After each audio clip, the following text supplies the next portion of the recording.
I've given you how to become your true self. I've given you how to lucid and vivid dream. I want to give you the big stuff now. The stuff that can really help you change your life every single day. I want to give you dream interpretation. Dream interpretation is amazing.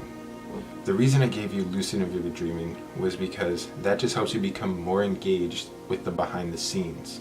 Dreams are just what's going on in your head. They make a metaphor out of every mindset you've had, every thought you've had throughout the day. Dream interpretation allows you to really see what is going on, recap on everything, and come up with the negative things that is going on in your subconscious that you're not aware of. Issues that you weren't even aware that you're having, but you're holding down. They just haven't come to the surface yet. Blockages that you have that are holding you back. It's really quite amazing. So, with that said, this will help you with personal development. You can take these things that you find and choose to work on them. Really allow stress to leave you in parts of your mind that you weren't even aware of. Your happiness will increase tenfold if you just practice this every day. Within a week, you will be a very, very, very different person. So let's get to it. I want to give you guys an example, 2 examples to be exact, of dream interpretation and how I use it. 2 days ago, my headphones that I love started to be wacky on me. They stress me out. I spent so much money this month on this camera, on food, on different things that I needed just to survive. And to think that I had to spend more money was just,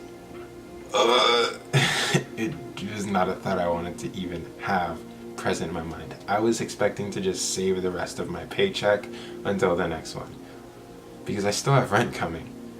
And I freaked out. I was like, no, I can't do this right now.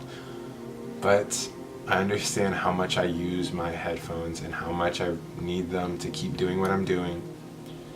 And I bought them after seeing different perspectives and realizing that I'm okay, everything's okay, because I do. I have the money, I have the job, I'm fine. I really had no reason to freak out. It was just, I just wasn't ready for it. It caught me off guard. So I did it. I bought it. And I went to sleep. In my dream, my setting was a mall. I was walking through, and in the middle of this mall there was this ring vendor. This very nice ring that I tried to put on, but it was like putting a magnet with both positive ends together. The resistance was insane. It was not going on. And I fought, and I finally got it on the tip of my finger. I bought it and just went on my way, and then I woke up. I woke up still stressing about money. I checked my bank account and made sure that I hadn't withdrawn from my savings enough times so I could still pull out more money when I needed to pay rent. This kept going on into work. I finally just decided to meditate during my break, because this image of me going to the mall, buying this ring, and it barely fitting had been staying on my mind all day. And I believe everything happens for a reason, so I decided to focus my attention on it. This was literally a metaphor for how I had felt in this mindset that had been present throughout my day. It was my intuition bringing it up and trying to tell me that, hey, you're still thinking about this. The reason the mall was the setting was because I believe money just flies out of your pocket at malls. I believe that things are overpriced. I believe that malls are just a place to waste away money and get nothing back, which is not necessarily how I felt. This camera is an amazing investment, but I felt like money had been flying out of my pockets. It was ridiculous. Even though I really wasn't spending that much, I felt like I was losing it all. That's why I was in a mall. I felt like the money was just going to fly out of my pockets. This ring vendor represented the headphones. The ring especially represented the headphones, because I don't necessarily need a ring. A ring is just nice to have. Same with these headphones. I don't need them, but they're really nice to have. Me trying to put the ring on and having so much resistance was me trying to convince myself to just buy them, that it's okay. The second I got the ring on and bought them was how I handled the situation. I convinced myself to buy them, I bought them, did it, went to bed, that was it. I didn't pay any more attention to it. And I kept walking through the mall with the ring just barely on my finger. That was a metaphor for how my mind was. I solved the situation on the surface level. If the ring had fit comfortably and fine, it would have been okay. Because I was still walking around with feeling pretty uncomfortable with that tight ring around the tip of my finger. That's how I was. I was walking around feeling uncomfortable with this mindset that I had no money still going on in the back of my head. The subconscious thought finally became aware to me, and I realized, after viewing my situation from different perspectives, that I had no reason to worry about money. I'm fine. I have more than I need in my savings, and I'm not a person of many wants. I really am not. So I had no reason to be fearing about money. I was totally okay. See how that works? Let's move on to the next one. Next one's really big, so stay with me. I'm in a situation right now. I went to college for entrepreneurship, for business. My school has a really renowned business school, but I felt like I was trapped. My freshman year, I started a startup project with a friend that I met through a club. We went really far. We were about 10 days away from making a few $1,000s of profits in this huge convention. We'd gotten much love from our mentors, from different people. We'd gotten to pitch competitions. We placed. We made money. We've shown that this idea works, that people liked it. And then the third guy in our group left. We couldn't follow through with the convention, and it was a bust. And I felt like all my work was for nothing. And now I felt trapped. I felt like my one escape out of college, my big money grab to get me out of there, was gone. I no longer really had any reason to be in college. Because, frankly, I'd gotten all the networking I possibly could have gotten from that school. I've met everyone. I've met the top of the line professors. I've met the top of the line business people, the millionaires who'd made it. I know everyone I need to know. And all was left was a degree. But I've never wanted to work a white-collar job. And I felt trapped. It was either continue in college like everyone else that wanted me to. And by that I mean my parents. Felt like my family was relying on me. Everyone that I went to school with went to college because my high school was borderline a college prep. It was college or nothing. College was huge. I'd worked my whole life to get into college, only to realize I didn't need it. Now that might strike a chord with you guys, but let me explain. I have a journal that I write down everything I learned from business, and I went through it.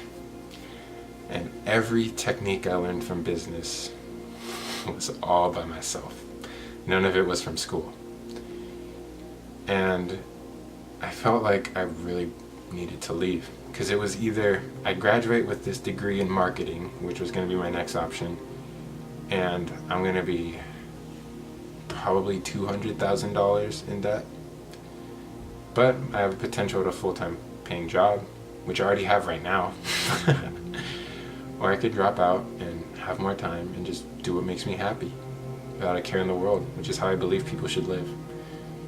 Because frankly, I don't care about money anymore. That was a stupid mindset that I had before. I mainly wanted the money to help people, but there was definitely an aspect of greed. I've removed that greed because I know that's not me. So let's get to the dream.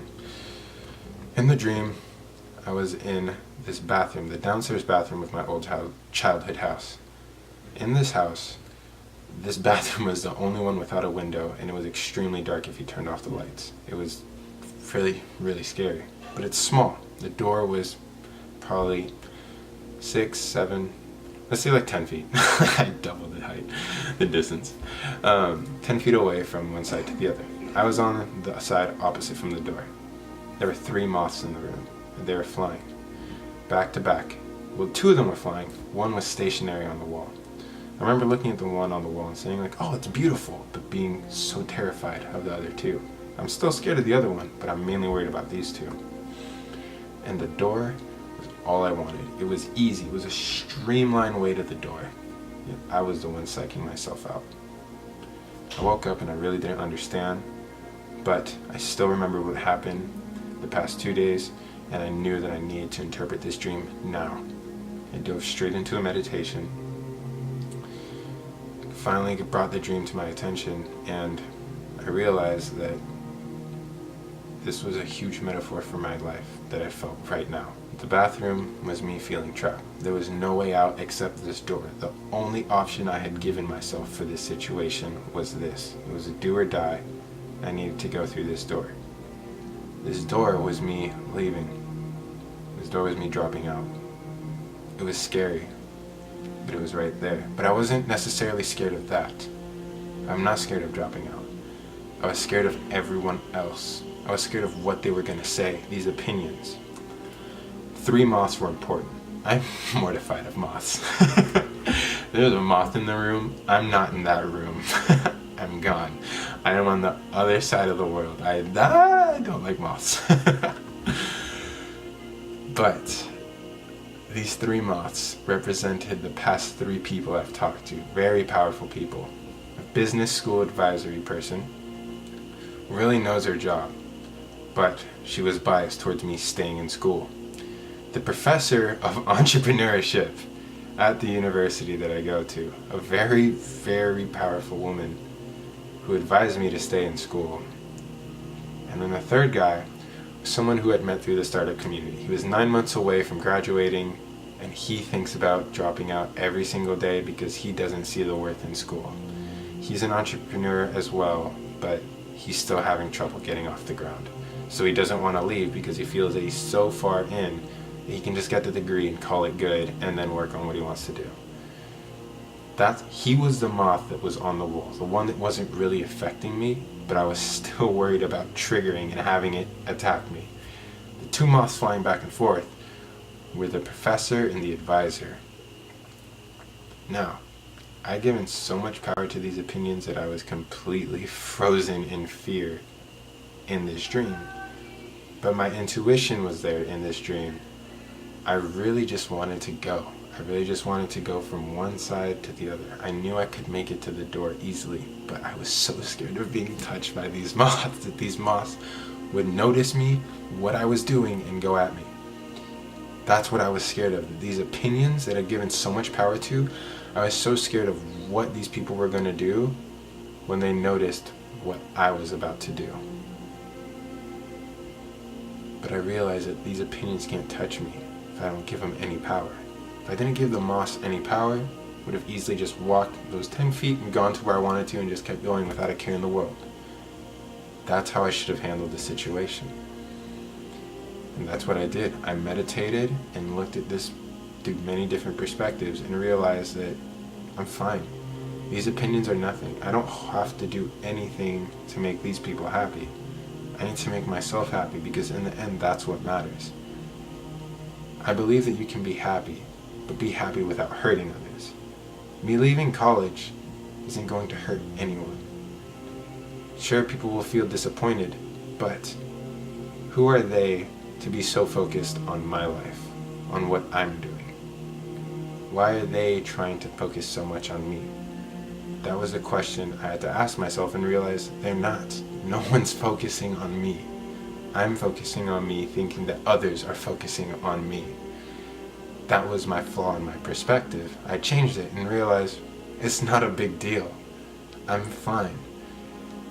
When you're happy and you're truly happy, your life explodes in many ways. And you guys are going to see that. I'm going to bring you along for this beautiful journey. Interpreting your dreams is very fun, very creative. I'll give you guys a few more things before I go.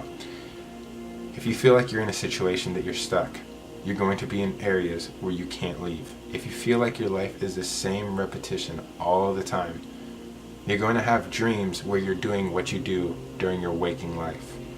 If you feel like you're doing stuff that you shouldn't be doing and you're ashamed of it and don't want to face it, you're either going to be talking with people you shouldn't be talking to, you're going to be with people in rooms that are locked, hidden away from everyone else that you know you shouldn't be doing. You're going to be doing things in your dreams that you know you shouldn't be doing. Those are just quick few things. I can't really interpret your dreams for you because I don't really know what's going on throughout your day. If you told me your dreams, I could maybe make a few things out, but if you have any questions, please reach out to me. I really would love to help anyone out there. Interpret your dreams. They're for you. They're a reflection of your life, your thoughts, your mindsets. You understand you better than I ever could.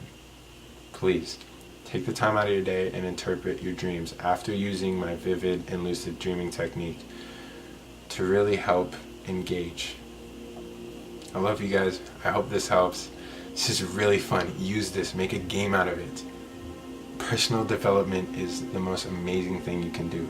Work at it every day, just little by little, and soon you'll have a mountain of progress ahead of you.